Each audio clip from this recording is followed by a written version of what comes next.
রাসূল করিম সাল্লাল্লাহু আলাইহি সাল্লাম যেমনিভাবে আমাদেরকে আখিরাতে সফলতার পথ এবং পদ্ধতি বাতলেছেন, তেমনিভাবে বিভিন্ন রকমের রোগবালাই থেকে, অসুখ বিসুখ থেকে নিরাপদ এবং বাঁচারও বহু পথ বাতলেছেন। যেমনিভাবে তিনি অনেকগুলো দোয়া, জিকির এবং আল্লাহর কাছে আশ্রয় প্রার্থনার পদ্ধতি আমাদেরকে শিক্ষা দিয়েছেন, তেমনিভাবে তিনি অনেক চিকিৎসার কথাও আমাদেরকে বলে গেছেন। আর আল্লাহ তাআলা তার প্রসঙ্গে বলেছেন, মা ইয়ানতিকু আনিল হাওয়া ইন হুয়া ইল্লা ওয়াহয়ুন ইউহা, তিনি নিজে থেকে কিছুই বলেন না, তিনি যাই বলেন তা আল্লাহর পক্ষ থেকে প্রাপ্ত ওহীর ভিত্তিতেই বলে থাকেন। যার কারণে তিনি যত চিকিৎসার কথা বলেছেন সেগুলো ওহী, সেটা প্রত্যক্ষ হোক অথবা পরোক্ষ হোক। আমাদের এই জীবনে যে কোনো অসুখ বিসুখ থেকে বাঁচার আপাতদৃষ্টিতে সকল উপায় যদি বন্ধ হয়ে যায়, সকল পথ যদি রুদ্ধ হয়ে যায়, তবু একজন মুমিন হিসাবে নবী আলাইহিস সালামের বাতানো সে সকল সর্বরোগের মহৌষধ বা চিকিৎসাগুলো আমাদের জন্য সবচেয়ে বড় এবং শেষ অবলম্বন হিসাবে ঠিকই থেকে যায়। আজ আমরা তেমন 5টি চিকিৎসার কথা বলবো, যেগুলোতে আল্লাহ সুবহানাহু ওয়া তাআলা সকল রোগবালাই থেকে, সকল অসুখ বিসুখ থেকে নিরাপদে এবং সুস্থ থাকার উপাদান নিহিত রেখেছেন। তার ভিতরে সর্বপ্রথম যে বিষয়টি কথা বলবো তা হলো কালোজিরা। এই প্রসঙ্গে সহিহ বুখারীর হাদিসে আসছে, নবী আলাইহিস সালাম বলেছেন, আলাইকুম বিহাদিহিল হাব্বাতিস সাউদা ফাইন্না ফিহা শিফা মিন কুল্লি দা ইল্লা সাম। অর্থাৎ কালোজিরা, আল্লাহ সুবহানাহু ওয়া তাআলা এর ভেতরে মৃত্যু ছাড়া পৃথিবীর অন্য সকল রোগের প্রতিষেধক রেখেছেন, সকল রোগের ঔষধ রেখেছেন, চিকিৎসা রেখেছেন। অর্থাৎ কালোজিরাকে যদি কেউ গ্রহণ করেন, খান, সেটা সরাসরি খাওয়া হতে পারে, তেল করে খাওয়া হতে পারে, পান করা হতে পারে, অথবা ভর্তা বানিয়ে খাওয়া হতে পারে। যেভাবেই হোক না কেন, কালোজিরা যদি কেউ খান বা গ্রহণ করেন, আল্লাহ সুবহানাহু ওয়া তাআলা তাকে এর মাধ্যমে সকল রোগ থেকে চিকিৎসা বা আরোগ্য লাভের তৌফিক নসিব করেন। অতএব কালোজিরা এর ভিতরে সর্বরোগের ঔষধ রয়েছে, নিয়মিত এটাকে খাওয়া দরকার এবং এটাকে নিয়মিত নিজের জন্য গ্রহণ করা দরকার। দ্বিতীয়ত যে চিকিৎসার কথা তিনি বলেছেন তা হলো মধু।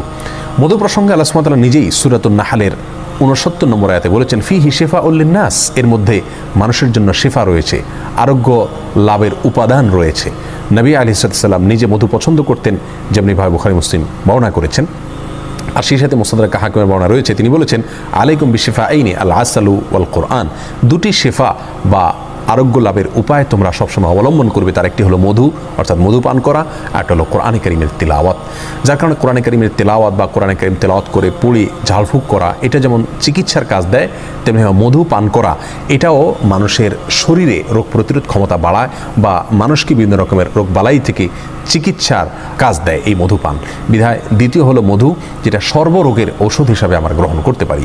তৃতীয় হলো হেজামা বা যেটাকে আমরা শিঙ্গা লাগানোর কথা বলি। এই হেজামা বা শিঙ্গা লাগানো এটাও সর্বরোগের মহৌষধ। নবী সাল্লাল্লাহু আলাইহি সাল্লাম নিজে হেজামা গ্রহণ করতেন এবং সহিহুল জামের বর্ণিত হাদিসে আসছে, তিনি বলেছেন, কানাত লাহু শিফা মিন কুল্লি দা, যদি কেউ বিশেষ কিছু সময় আছে, সময়গুলোতে হেজামা গ্রহণ করেন, তাহলে তার সকল রোগ থেকে আল্লাহ সুবহানাহু ওয়া তাআলা আরোগ্য লাভ করার তৌফিক তাকে নসিব করেন। সকল রোগের শেফা হিসাবে এটি তার জন্য কাজ করে। তাহলে তৃতীয় নম্বর হলো হেজামা বা শিঙ্গা লাগানো। 4 নম্বর হলো জমজমের পানি পান করা। জমজমের পানি প্রসঙ্গে সহিহ মুসলিম হাদিসে আসছে, নবী আলাইহিস সালাম বলেছেন, শিফা ও সাকামিন, অর্থাৎ জমজমের পানি এটা রোগের জন্য ঔষধ। এখানে কমনভাবে তিনি বলেছেন, সাধারণভাবে বলেছেন, তার মানে সকল রোগের জন্য ঔষধ এই জমজমের পানি। অনেক বর্ণনায় আসছে, মা ও জমজম লিমা শুরিবা লাহ, অর্থাৎ জমজমের পানি যে উদ্দেশ্যে পান করা হয়, কোনো রোগ বালাই থেকে বাঁচার জন্য যদি উদ্দেশ্যে পান করা হয়, আল্লাহ সুবহানাহু ওয়া তাআলা সেই উদ্দেশ্য পূরণ করেন, অর্থাৎ তাকে আরোগ্য নসিব করেন। এই হাদিসের সনদ নিয়ে কোন মুহাদ্দিস কথা বললেও এটি হাসান পর্যায়ের বা গ্রহণযোগ্য পর্যায়ের। তাহলে জমজমের পানি এটাও সর্বরোগের একটি মহৌষধ, সর্বরোগের একটি কমন চিকিৎসা এবং নববী চিকিৎসার মধ্য থেকে একটি হলো জমজমের পানি। আমি ব্যক্তিগতভাবে এমন কয়েকজন লোককে চিনি যাদের বিভিন্ন দুরারোগ্য ব্যাধি ছিল এবং সে সমস্ত ব্যাধি থেকে আত্মরক্ষার জন্য, চিকিৎসার জন্য তারা পৃথিবীর যত চিকিৎসা হতে পারে তার সবগুলো তারা গ্রহণ করেছেন, কিন্তু সকল চিকিৎসাই ব্যর্থ হয়েছে। এমত পর্যায়ে তারা জমজমের পানিকে নিয়মিত পান করেছেন, আল্লাহ সুবহানাহু ওয়া তাআলা তাদেরকে অলৌকিকভাবে সুস্থতার নেয়ামত নসিব করেছেন। অতএব জমজমের পানি এটাও সর্বরোগের একটি কমন মহৌষধ। 5 নম্বর হলো আজোয়া খেজুর। আজোয়া এক প্রকারের খেজুর বিশেষ, এই বিশেষ প্রকৃতির খেজুর একটু দাম বেশি। এই খেজুর প্রসঙ্গে সহিহ বুখারীর হাদিসে আসছে, নবী আলাইহিস সালাম বলেছেন, কেউ যদি প্রতিদিন সকালবেলা 7টি আজোয়া খেজুর খায়, ওই দিনে মৃত্যু ছাড়া অন্য কোনো রোগ তার কোনো ক্ষতি করতে পারে না। অতএব আজোয়া খেজুরও এর মধ্যেও প্রতিষেধক রয়েছে, চিকিৎসা রয়েছে সর্বরোগের, যে কোনো রোগের। প্রিয় দর্শক, আবারও এক নজর আমরা জানি, 1 নম্বর হলো কালোজিরা, 2 নম্বর হলো মধু, 3 নম্বর হলো শিঙ্গা লাগানো, 4 নম্বর হলো জমজমের পানি পান করা, আর 5 নম্বর হলো আজোয়া খেজুর খাওয়া।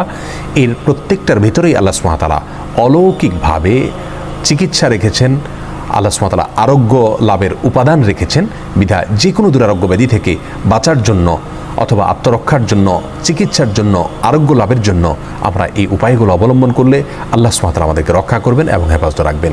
সেই সাথে আমরা নবী আলাইহিস সালাম বাতানো বিভিন্ন দোয়া এগুলো আমরা অবলম্বন করতে পারি। বিসমিল্লাহিল্লাযী লা ইয়াদুররু মা ইসমিহি, সকাল সন্ধ্যা 3 বার, আরও যে সমস্ত দোয়া আছে সেগুলো পাঠ করা। সেই সাথে সূরা ফাতিহা, এটা সকল রোগের জন্য কমন একটা অলৌকিক চিকিৎসা। এর মাধ্যমে সূরা ফাতিহা পড়ে আমরা কোনো পানিতে ফু দিয়ে পান করলে অথবা কোনো কিছুতে ফু দিয়ে সেটা খেলে আল্লাহ সুবহানাহু ওয়া তাআলা এর মাধ্যমে আমাদেরকে চিকিৎসা এবং আরোগ্য লাভের তৌফিক নসিব করবেন। প্রিয় দর্শক, আল্লাহ তাআলা আমাদের সবাইকে নিরাপদে রাখুন, সুস্থ রাখুন, স্বাভাবিক রাখুন।